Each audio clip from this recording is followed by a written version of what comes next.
Hi sir. Hi. Hi sir.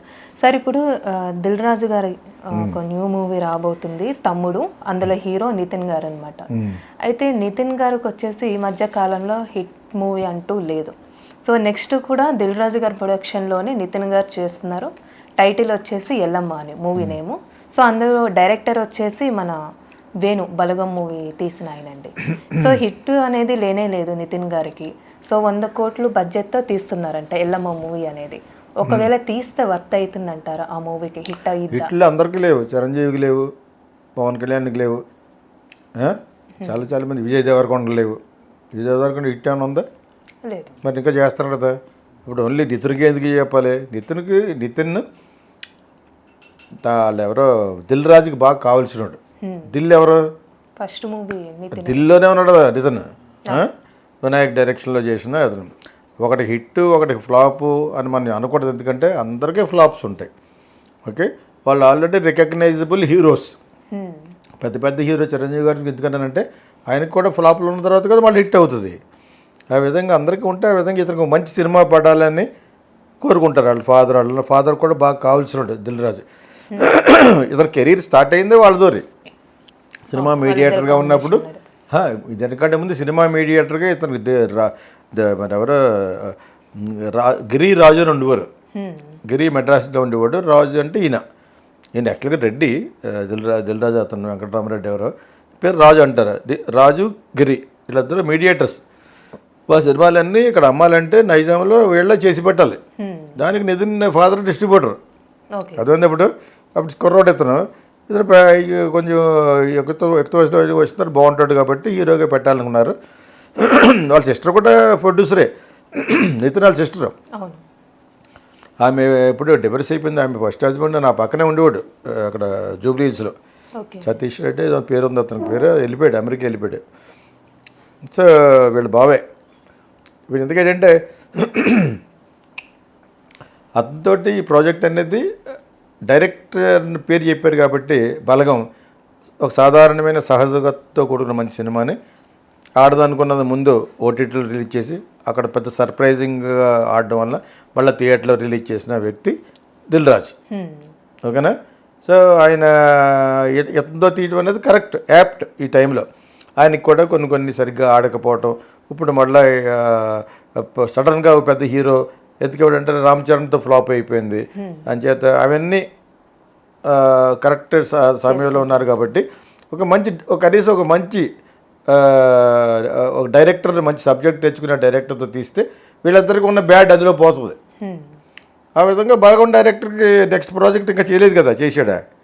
Next project చేయలేదు కాబట్టి అతనికి మంచి ప్రాజెక్ట్ అవుతుంది.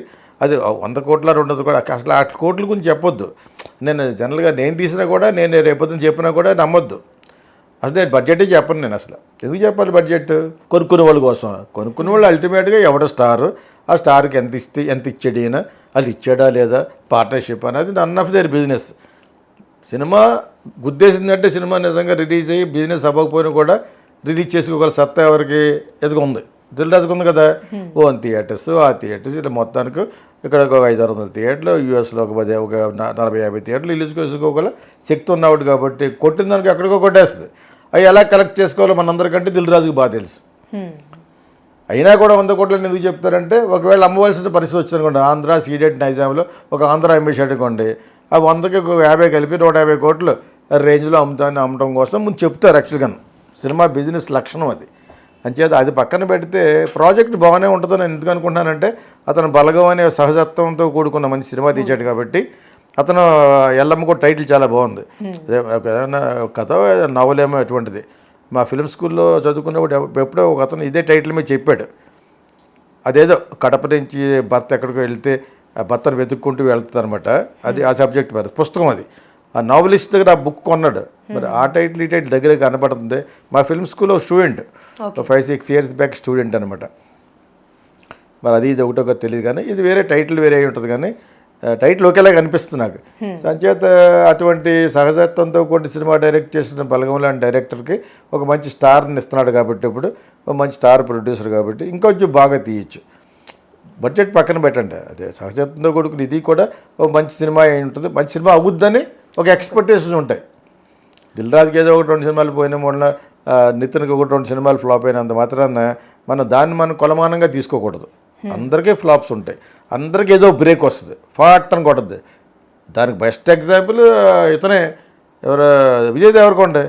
మరి అతనికి ఉన్న ఫ్లాప్లు ఎవరికి లేవు ఈ మధ్యన. స్టిల్ లైమ్ లైట్లో ఉంటాడు, ఒక్కటి హిట్ అయితే మళ్ళీ వెళ్ళిపోతాడు బ్యాక్. ఒకసారి ఆల్రెడీ 2-3 సినిమాలు ఎప్పుడైతే బాగా ఆడేసినాయో అవి చిరంజీవి గారు కొంచెం ఎందుకు చెప్పారంటే అంత పెద్ద స్టార్లు కూడా ఉంటాయి కొన్ని ఫ్లాప్లు, అంచేత ఎదుగుతున్న టైంలో ఉంటుంది. ఆయన అన్నీ చూసాడు. అంటే ఒకప్పుడు ఆయనకి అసలు ఎదురు లేదు. టేబుల్ మీద బిజినెస్ అయిపోయి స్టార్ ఇండియాలో ఎవరన్నా ఉన్నారో, not even Rajinikanth, only Chiranjeevi ఉండేవాడు. ఆ విధంగా ఎందుకు చెప్తే దీనికి కొంత ఉపశమనం ఉంటుంది. ఫ్లాప్లమే అందరికీ ఉంటాయి.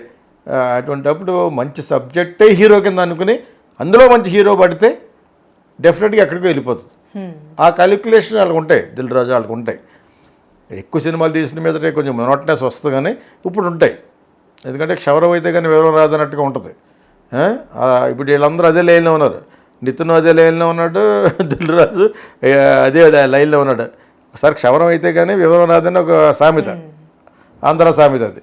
అంచేత ఇప్పుడు చాలా జాగ్రత్తగా తీస్తారు. టీటీవన్ తీసే డైరెక్ట్ దొరికాడు కదా, అతనికి నెక్స్ట్ ప్రాజెక్టు చాలా ప్రెస్టేజ్ తీసుకుంటాడా.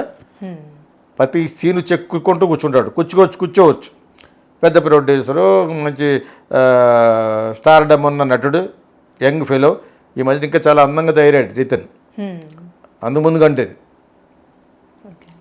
నేను ఇతను జయం చేసే ముందు వీళ్ళు పలానా వాళ్ళ అబ్బాయి తెలియకుండానే రోడ్ నెంబర్ 12లో ఒక వీడియో షాప్ ఉండేది. అప్పటికి ఇంకా యూట్యూబ్లో అంత లేదు, రావట్లేదు సినిమాలు. అక్కడ నేను డివిడీలు అదిగి తెచ్చుకునేవాడిని, కొనుక్కునేవాడిని. సరిగ్గా నేను వెళ్ళే మీదకి వచ్చేవాడు మనకి. అంటే ఏవయ్యా నువ్వు అదే సినిమాలు చేస్తున్నట్టున్నాడు, చేస్తాను కొంచెం నెత్త ఉంది అతనికి యాక్చువల్గాను. అలా మాట్లాడేవాడు అనమాట. తర్వాత 2-3 హిట్ సినిమాలు చూసిన తర్వాత చాలా హ్యాపీ ఫీల్ అయినా. వీళ్ళ అబ్బాయి కదా, ఫాదర్ నాకు పరిచయం ఉంది యాక్చువల్గాను. సో ఇప్పుడు మళ్ళీ మంచి సినిమా పడిందని నేను అనుకుంటున్నాను. ఇటు దిల్ రాజుకి, ఇటు నితిన్కి. అఫ్కోర్స్ డైరెక్టర్కి ఆల్రెడీ ఒక సినిమా ఒరిజినల్గా ప్రూవ్ అయ్యాడు కాబట్టి, బలగం అనే చిన్న సినిమాని కూడా చాలా బాగా తీసాడని విన్నాం. కాబట్టి I wish all these 3 people a very big hit అని అనుకున్నాను, అవుద్దని. Okay sir, thank you so much. Okay.